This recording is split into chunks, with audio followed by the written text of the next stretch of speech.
ધારીના પ્રખ્યાત જીવન મુક્તેશ્વર મહાદેવ મંદિર ખાતે શ્રાવણ માસના પ્રથમ સોમવારે ભક્તોનું ઘોડાપુર।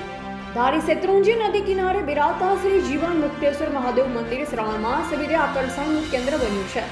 અહીં સાક્ષાત ભગવાન શિવ અને મા પાર્વતીની સુંદર પ્રતિમા આવેલ છે। સાથે સુંદર બગીચો, લોકોને બેસવા માટે સારી વ્યવસ્થા ઉપરાંત નાના મોટા બીજા મંદિરો પણ આવેલા છે। લોકમાન્યતા પ્રમાણે જીવન મુક્તેશ્વર મહાદેવ ખાતે મનહર બાપુએ દિવ્ય તપસ્યા કરી। તપસ્યાના ફળ સ્વરૂપે ભગવાન જીવન મુક્તેશ્વર મહાદેવની પ્રતિષ્ઠા કરવામાં આવી। દિવ્ય વાતાવરણમાં બિરાજતા જીવન મુક્તેશ્વર મહાદેવ મંદિર આજે લોકોના આકર્ષણનું કેન્દ્ર પણ બન્યું છે। શ્રાવણ માસ નિમિત્તે અહીં ભગવાનના અલગ અલગ રુદ્રાભિષેક પણ કરવામાં આવે છે। ધારી તેમજ આજુબાજુના ગામડાઓમાંથી લોકો મોટી સંખ્યામાં જીવન મુક્તેશ્વર મંદિર ખાતે આવે છે। મહાદેવના ચરણોમાં શીશ ઝુકાવી ધન્યતા અનુભવે છે।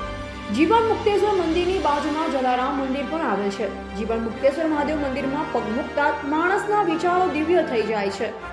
પક્ષીઓનો કલરવ, દિવ્ય વાતાવરણ અને સાથે ભક્તિનો સંગમ એટલે ધારીનું જીવન મુક્તેશ્વર મહાદેવ મંદિર, જ્યાં દર સોમવારે મહાદેવને અલગ અલગ રૂપ પણ આપવામાં આવે છે અને ભક્તો આ દિવ્ય દર્શનનો લાહવો લે છે।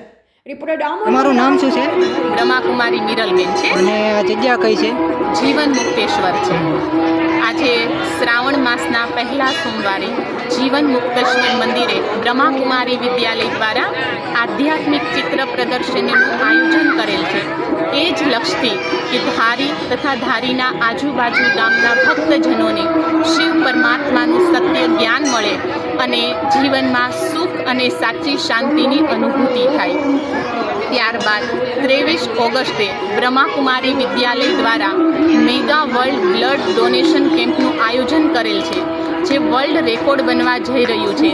તો ધારીના સમાજ સેવક યુવા ભાઈ બહેનોને સર્વને હાર્દિક ઈશ્વરીય નિમંત્રણ છે। સ્થળ છે સ્ટેશન પ્લોટ વિસ્તાર, બેંક ઓફ બરોડાની પાછળ, બ્રહ્માકુમારી વિદ્યાલય। ઓમ શાંતિ।